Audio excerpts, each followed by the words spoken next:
Hi friends, good morning. आप सभी का न्यू आदर्श क्लासेस यूट्यूब चैनल में स्वागत है। और आज के वीडियो में हम लोग सोल्व करेंगे प्रैक्टिस सेट 12। ये जो है बिहार पीपीएससी साथ ही साथ सीडीपीओ, बिहार एसआई और अन्य एग्ज़ामों के लिए इम्पोर्टेंट है। तो आप लोग इसको सोल्व करें और अपना कमेंट बॉक्स में अपना मार्क्स बताएं कि आपका कितना नंबर आ रहा है। तो चलिए देखते हैं आज का पहला प्रश्न। दोस्तों, आज का पहला प्रश्न चालू करने से पहले यदि अभी तक आपने चैनल को सब्सक्राइब नहीं किया तो चैनल को सब्सक्राइब करें। चलिए देखते हैं आज का पहला प्रश्न। आज का पहला प्रश्न है, बिहार में सर्च लाइट समाचार पत्र के संपादक कौन थे?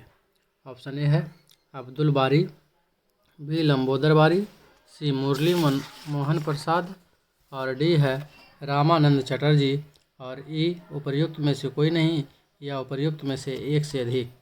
तो इस प्रश्न का सही जवाब क्या होगा? इस प्रश्न का सही जवाब होगा ऑप्शन सी, अर्थात मुरली मोहन प्रसाद। मुरली मोहन प्रसाद जो है बिहार में सर्च लाइट समाचार पत्र के संपादक थे। चलिए देखते हैं अगला प्रश्न। हमारा अगला प्रश्न है, नीचे दिए गए विकल्पों में से राष्ट्रवादी समाचार पत्रों द हिंदू, केसरी, बंगाली, हिंदुस्तानी, सुधारक के संपादकों के नामों का सही संयोजन ज्ञात कीजिए। तो इसके लिए हमें देखना होगा कि द हिंदू का संपादक कौन है, केसरी का संपादक कौन है, बंगाली का संपादक कौन है, हिंदुस्तानी और सुधारक का संपादक कौन है, तभी हम इसका सही जवाब दे पाएंगे। तो चलिए देखते हैं। आपका पहला है द हिंदू। तो द हिंदू का संपादक कौन थे? द हिंदू के संपादक थे जी सुब्रमण्यम अय्यर। उसके बाद है केसरी। केसरी का संपादक बाल गंगाधर तिलक। बंगाली सुरेंद्र नाथ बनर्जी। बंगाली का संपादक कौन है? सुरेंद्र नाथ बनर्जी। हिंदुस्तानी का संपादक कौन है? तो हिंदुस्तानी का संपादक है गंगा प्रसाद वर्मा। और उसके बाद आ गया आपका सुधारक गोपाल कृष्ण गोखले। तो चलिए देखते हैं इसमें सही जवाब क्या है। आपका हिंदू, द हिंदू, जी सुब्रमण्यम अय्यर। तो देखिए जी सुब्रमण्यम अय्यर कहाँ है?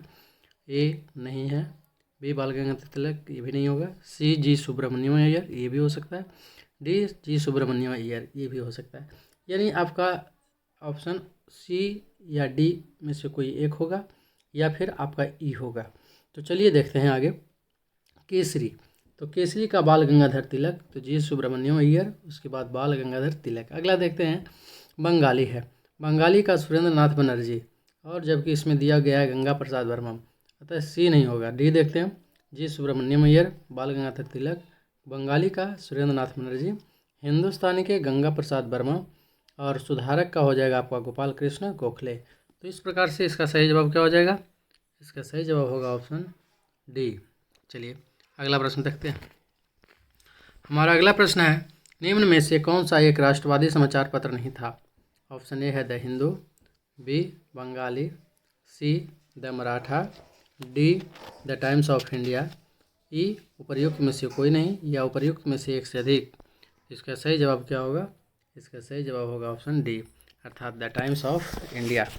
चलिए अगला प्रश्न देखते हैं। हमारा अगला प्रश्न है, स्वामी सहजानंद सरस्वती ने एक पत्रिका का प्रकाशन किया जिसका नाम था, ऑप्शन ए है जनक्रांत, बी है हुंकार, सी है कृषक समाचार, डी है विद्रोही, ई उपर्युक्त में से कोई नहीं या उपर्युक्त में से एक से अधिक।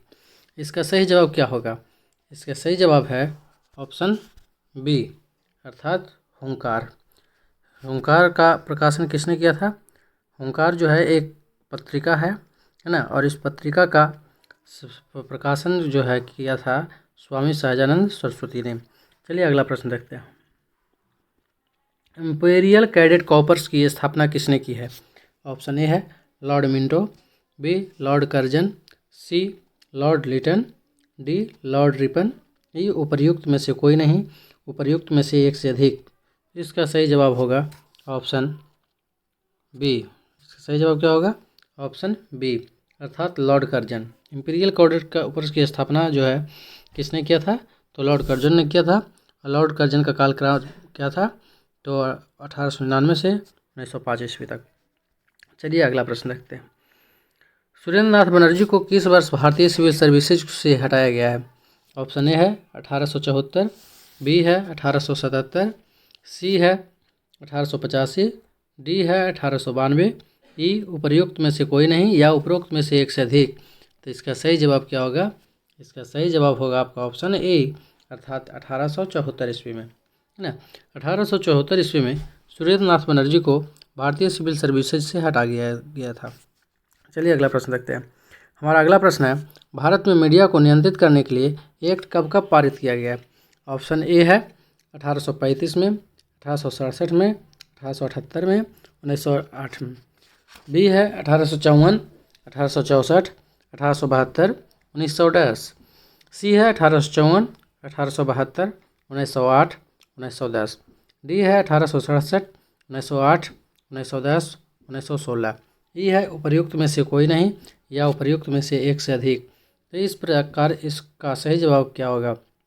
तो हम जैसा देखते हैं कि भारत में मीडिया को नियंत्रित करने के लिए जो एक्ट बनाया गया, जो अधिनियम बनाया गया, वो किस कौन कौन से वर्ष में बनाया गया है? तो वो है 1835 में बनाया गया था, उसके बाद 1867 में बनाया गया था, फिर 1878 में बनाया गया और फिर 1908 में बनाया गया। तो इस प्रकार से इस प्रश्न का सही जवाब होगा ऑप्शन ए। चलिए अगला प्रश्न देखते हैं। हमारा अगला प्रश्न है, शिक्षा में सुधार हेतु ब्रिटिश सरकार ने सैडलर विश्वविद्यालय आयोग का कब नियुक्त किया? ऑप्शन ए है 1919 में, बी है 1917 में, सी है 1921 में, डी है 1896 में और ई है उपर्युक्त में से कोई नहीं या उपर्युक्त में से एक से अधिक। तो इसका सही जवाब होगा आपका ऑप्शन बी, अर्थात सन 1917 ईस्वी में शिक्षा में सुधार हेतु ब्रिटिश सरकार ने सैडलर विश्वविद्यालय आयोग का गठन किया था, नियुक्त किया था। चलिए अगला प्रश्न देखते हैं। भारत में प्रथम रेलवे लाइन किस ब्रिटिश गवर्नर के समय में बिछाई गई? तो ऑप्शन ए है लॉर्ड डलहौजी, बी है लॉर्ड कर्जन, सी है लॉर्ड वेलेजली, डी है लॉर्ड लिटन, ई है उपर्युक्त में से कोई नहीं या उपर्युक्त में से एक से अधिक। तो हम जैसा कि जानते हैं कि प्रथम रेलवे लाइन का जो है निर्माण हुआ था सर्वप्रथम, वो 1853 ईस्वी में हुआ था। तो हुआ था 1853 ईस्वी में हुआ था और उस समय जो गवर्नर था वो था लॉर्ड डलहौजी। लॉर्ड डलहौजी का कालक्रम था 1848 से लेकर 1856 ईस्वी तक, जबकि पहली रेलवे लाइन बिछाया गया था 1853 ईस्वी में। इस प्रकार इसका सही जवाब होगा ऑप्शन ए, अर्थात लॉर्ड डलहौजी। चलिए अगला प्रश्न देखते हैं। राजनीतिक सुधारों को लेकर विरोध करने वाले पहले भारतीय कौन थे? ऑप्शन ए है दादा भाई नौरोजी, बी सुरेंद्र नाथ, सी राजा राम मोहन राय, डी बाल गंगाधर तिलक, ई उपर्युक्त में से कोई नहीं या उपर्युक्त में से एक से अधिक। इसका सही जवाब होगा ऑप्शन ए, अर्थात दादा भाई नौरोजी। अगला प्रश्न देखते हैं। भारत में प्रथम विधि विश्वविद्यालय की स्थापना अगस्त 1887 में कहाँ हुई थी? ऑप्शन ए है त्रिवेंद्रम, बी है अहमदाबाद, सी बंगलौर, डी नई दिल्ली, ई उपर्युक्त में से कोई नहीं या उपर्युक्त में से एक से अधिक। तो इस प्रकार इसका सही जवाब क्या होगा? इसका सही जवाब है ऑप्शन सी, अर्थात बंगलौर। प्रथम विधि विश्वविद्यालय की स्थापना 1887 ईस्वी में बंगलौर में हुआ था। चलिए अगला प्रश्न देखते हैं। अमृत बाजार पत्रिका की स्थापना किसने किया था? ऑप्शन ए है Girish Chandra Ghosh, B Harish Chandra Mukherjee, C S N Mukherjee, D Shishir Kumar Ghosh, E उपर्युक्त में से कोई नहीं या उपर्युक्त में से एक से अधिक। तो इस प्रकार इसका सही जवाब क्या होगा?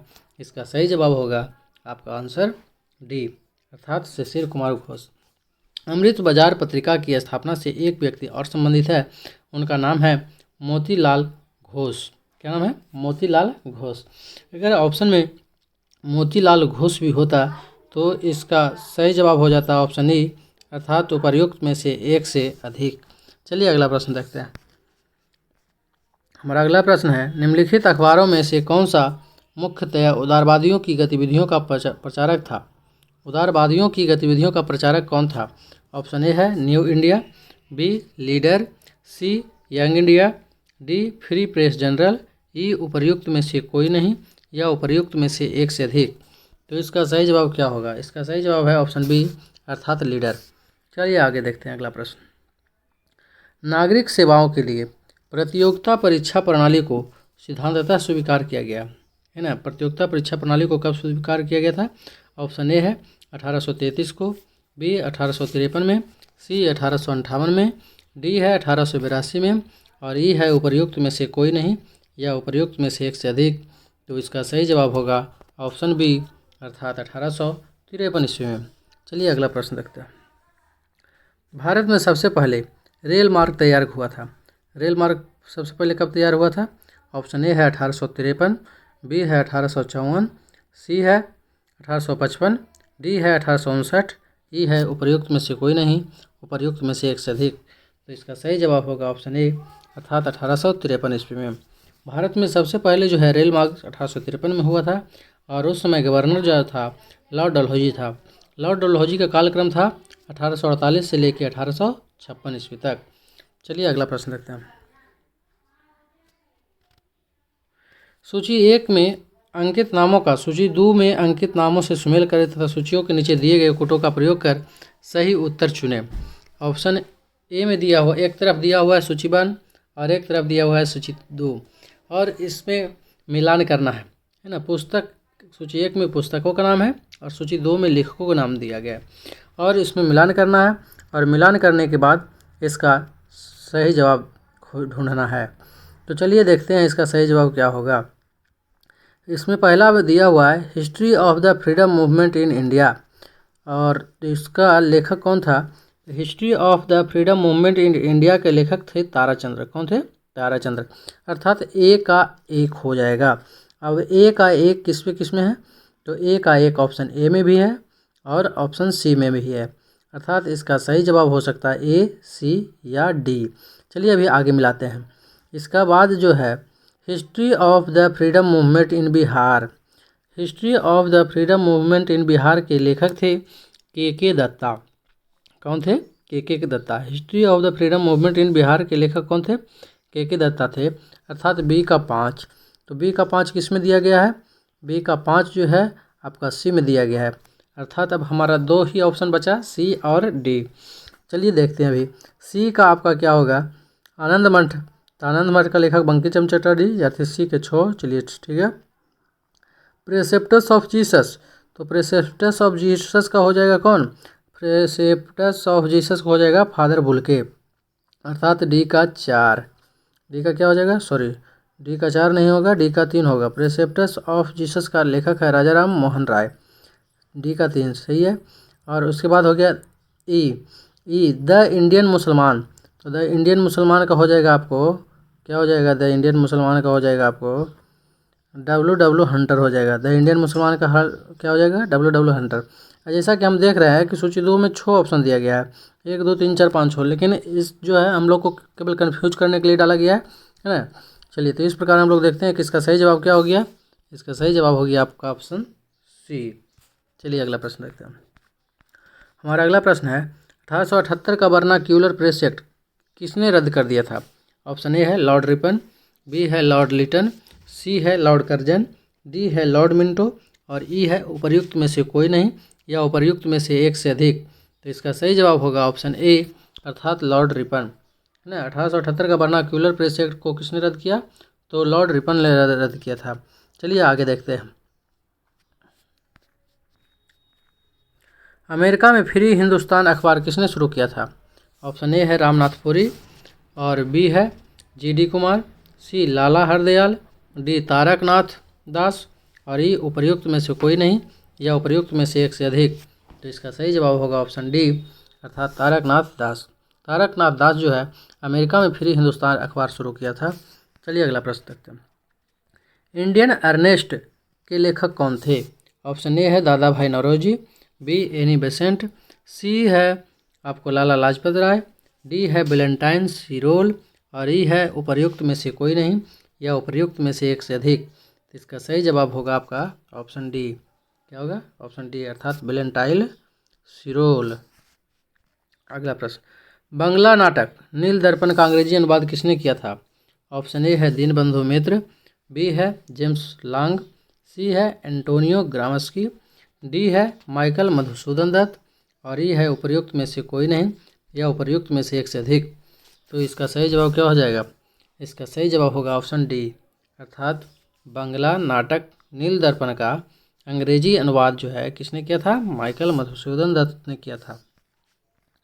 अगला प्रश्न देखते हैं। एक अच्छे यूरोपीय पुस्तकालय की एक अलमारी भारत तथा अरब के संपूर्ण साहित्य से अधिक मूल्यवान है, यह किसने कहा था? ऑप्शन ए है टी.बी. मैकाले ने, बी है डॉक्टर विलियम केरी ने, सी है लॉर्ड मिंटो ने, डी है चार्ल्स ग्रांट ने, ई उपर्युक्त में से कोई नहीं या उपर्युक्त में से एक से अधिक।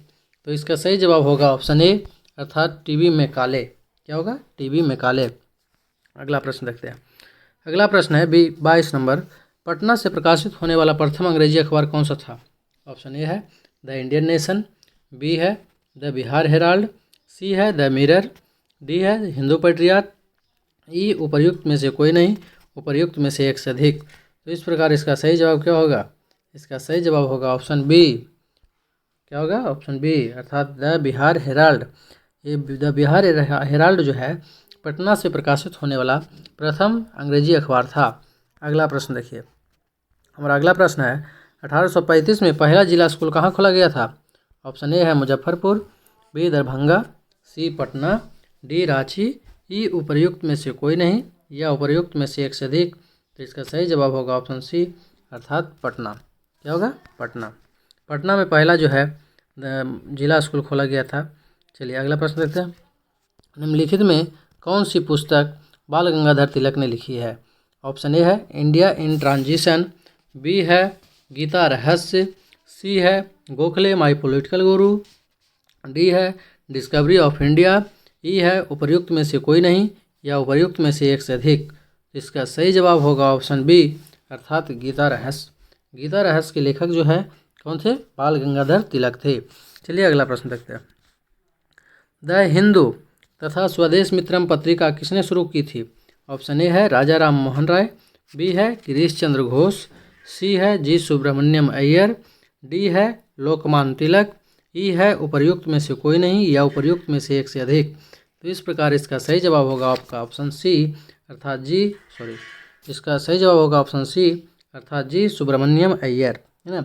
द हिंदू और स्वदेश मित्रम पत्रिका किसने शुरू किया था? जी सुब्रमण्यम अय्यर ने शुरू किया था। अगला प्रश्न देखिए। भारत में प्रथम अंग्रेजी समाचार पत्र प्रारंभ किया था।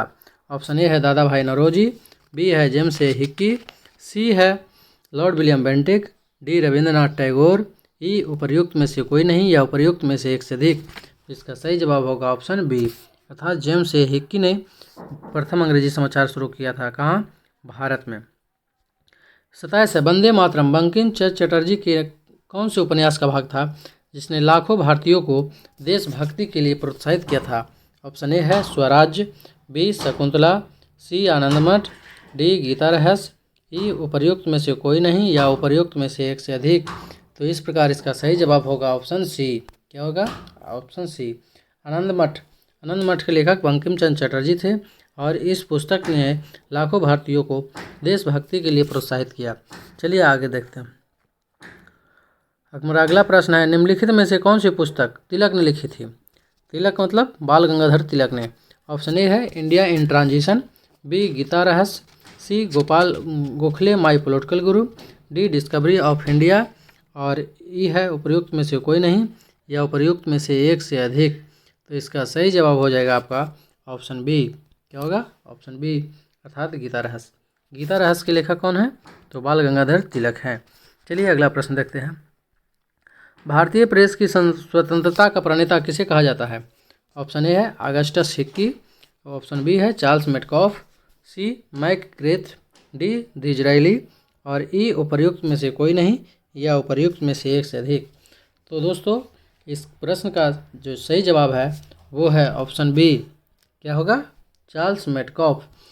भारतीय प्रेस की स्वतंत्रता का प्रणेता जो है चार्ल्स मेटकॉफ को कहा जाता है। चलिए देखते हैं अगला प्रश्न। सर्वोच्च न्यायालय का न्यायाधीश अपने पद से त्यागपत्र किसको लिख कर दे सकता है? ऑप्शन ए है राष्ट्रपति, बी प्रधानमंत्री, सी विधि मंत्रालय, डी भारत की महान्यायवादी को, ई उपर्युक्त में से कोई नहीं या उपर्युक्त में से एक से अधिक। तो इसका सही जवाब होगा ऑप्शन ए अर्थात सर्वोच्च न्यायालय का जो न्यायाधीश है वह अपने पद से अगर त्यागपत्र देना चाहता है तो वो राष्ट्रपति को लिख कर दे सकता है। अगला प्रश्न देखते हैं। इसका व्याख्या दिया हुआ है आप लोग देख सकते हैं। सर्वोच्च न्यायालय का न्यायाधीश अपने पद से त्यागपत्र राष्ट्रपति को लिख के दे सकता है। इसके अतिरिक्त संसद की सिफारिश पर राष्ट्रपति द्वारा उसे पद से हटाया जा सकता है ना। अगर सर्वोच्च न्यायालय के न्यायाधीश को संसद हटाने के लिए सिफारिश करता है तब राष्ट्रपति उसे अपने पद से हटा सकता है। भारतीय संविधान के भाग 6 में अनुच्छेद 124 से लेकर अनुच्छेद 147 तक उच्चतम न्यायालय अर्थात सर्वोच्च न्यायालय के गठन, स्वतंत्रता, शक्तियाँ, प्रक्रिया एवं न्याय क्षेत्र का उल्लेख है। अनुच्छेद 124 से 147 तक। चलिए अगला प्रश्न रखते हैं।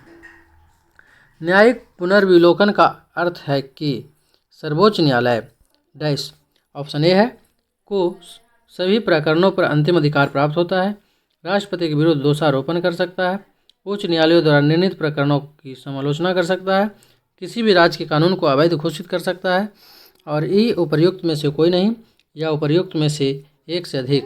तो हम लोग जैसा कि देखते हैं न्यायिक पुनर्विलोकन का अर्थ पूछा गया है। तो न्यायिक पुनर्विलोकन का अर्थ यह है कि सर्वोच्च न्यायालय किसी भी राज्य के कानून को अवैध घोषित कर सकता है। अगला प्रश्न देखते हैं। लोकसभा अध्यक्ष को उसके कार्यकाल की समाप्ति के पूर्व पद से हटाया जा सकता है। तो ऑप्शन ए है प्रधानमंत्री की संस्तुति पर राष्ट्रपति द्वारा, यदि लोकसभा इस आशय का प्रस्ताव पारित कर दे। सी, यदि लोकसभा और प्रधानमंत्री इसका प्रकार का निर्णय ले ले।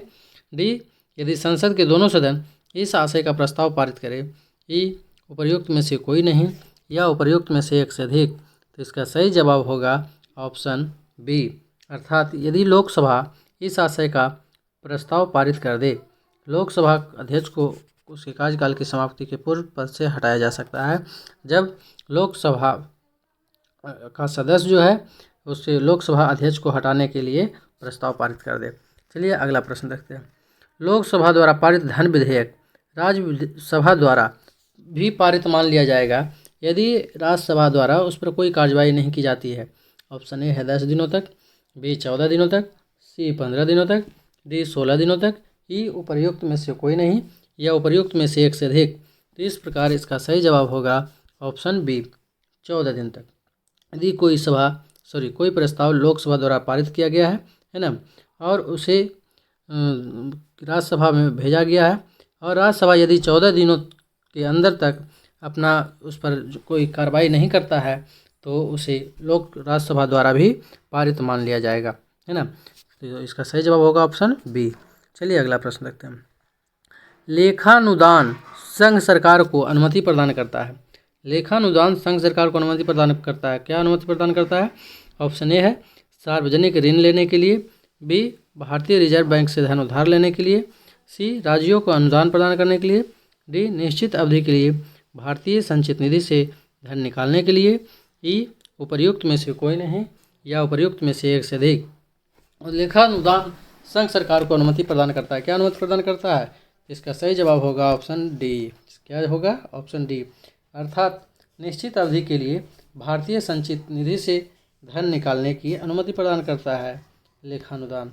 अगला प्रश्न देखते हैं। चलिए इसका व्याख्या दिया गया है। देखिए, संविधान के अनुच्छेद 116 के तहत विनियोग विधेयक के पारित न होने की स्थिति में जब संघ सरकार को धन की आवश्यकता होती है तो लोकसभा की लेखानुदान के माध्यम से निश्चित अवधि के लिए भारतीय संचित निधि से अग्रिम निधि प्रदान करने की शक्ति प्राप्त है। चलिए अगला प्रश्न देखते हैं। हमारा अगला प्रश्न है, भारत के निम्नलिखित भागों में द्रविड़ियन प्रजाति मुख्यतः कहाँ संकेंद्रित है? ऑप्शन ए है दक्षिण भारत, बी उत्तर पश्चिमी भारत, सी उत्तर पूर्वी भारत, डी उत्तर भारत, और ई उपर्युक्त में से कोई नहीं या उपर्युक्त में से एक से अधिक। तो इसका सही जवाब क्या है? इसका सही जवाब होगा आपका ऑप्शन ए। दोस्तों, अगर आप अभी तक वीडियो को नहीं देखे हैं, जिस वीडियो में ये बताया गया है कि भारत को कितने जोन में बांटा गया है, तो भारत को 6 जोन में बांटा गया है। कौन कौन? तो उत्तरी जोन, दक्षिणी जोन, पूर्वी जोन, पश्चिमी जोन, उसके बाद सेंट्रल जोन और पूर्वोत्तर जोन। और कौन कौन से राज्य कौन सा राज्य किस जोन में आते हैं, ये आपको जान लेना बहुत ज़रूरी है। अगर ये आपको पता होगा कि दक्षिण भारत के कौन कौन से राज्य हैं, उत्तर पश्चिम भारत के कौन कौन से राज्य है, उत्तर पूर्वी भारत के कौन से राज्य है, उत्तर भारत के कौन सा राज्य है, तो आपको प्रश्न को हल करने में काफ़ी सुविधा मिलेगी। तो अगर आप तक वीडियो को नहीं देखें तो आप हमारे चैनल को सब्सक्राइब करें और चैनल में जाकर आप लोग देख सकते हैं कि चलिए अगला प्रश्न देखते हैं। इसका व्याख्या है, द्रविड़ियन प्रजाति मुख्य रूप से भारत के दक्षिणी भाग में संकेंद्रित है। ये द्रविड़ भाषा परिवार से संबंधित है, अर्थात ये लोग जो है द्रविड़ भाषा बोलते हैं। इनमें से तमिल लोग भी है, कन्नड़ है, मलयालम है, तेलुगु है और तुलु प्रमुख है। द्रविड़ियन प्रजाति के लोग मध्य भारत तथा दक्षिण पूर्वी भारत में भी बिखरे हुए हैं, लेकिन मुख्य रूप से कहाँ से केंद्रित है? दक्षिण भारत में है। चलिए अगला प्रश्न देखते हैं। संथालों में विवाह का सबसे सामान्य रूप कौन सा है? ऑप्शन ए है इतुत, बी सांगा, सी नीर बोलोक, डी बुपला, ई उपर्युक्त में से कोई नहीं या उपर्युक्त में से एक से अधिक। तो इस प्रकार इसका सही जवाब क्या होगा? इसका सही जवाब होगा ऑप्शन डी अर्थात बुपला। संथाल में विवाह का जो सबसे समान रूप है उसको बुपला कहते हैं। अगला प्रश्न है, भारत के किस राज्य में सर्वाधिक कॉफी उत्पादन की जाती है? ऑप्शन ए है महाराष्ट्र, बी केरल, सी उड़ीसा, डी कर्नाटक और ई उपर्युक्त में से कोई नहीं, उपर्युक्त में से एक से अधिक। तो इसका सही जवाब होगा ऑप्शन डी अर्थात कर्नाटक। अगला प्रश्न देखते हैं। और अगला प्रश्न है, पृथ्वी तक पहुंचने के लिए सूर्य से चला प्रकाश समय लेता है लगभग। ऑप्शन ए है 2 मिनट, बी 4 मिनट, सी 8 मिनट, डी 16 मिनट, ई उपर्युक्त में से कोई नहीं या उपर्युक्त में से एक से अधिक। तो इसका सही जवाब क्या होगा दोस्तों?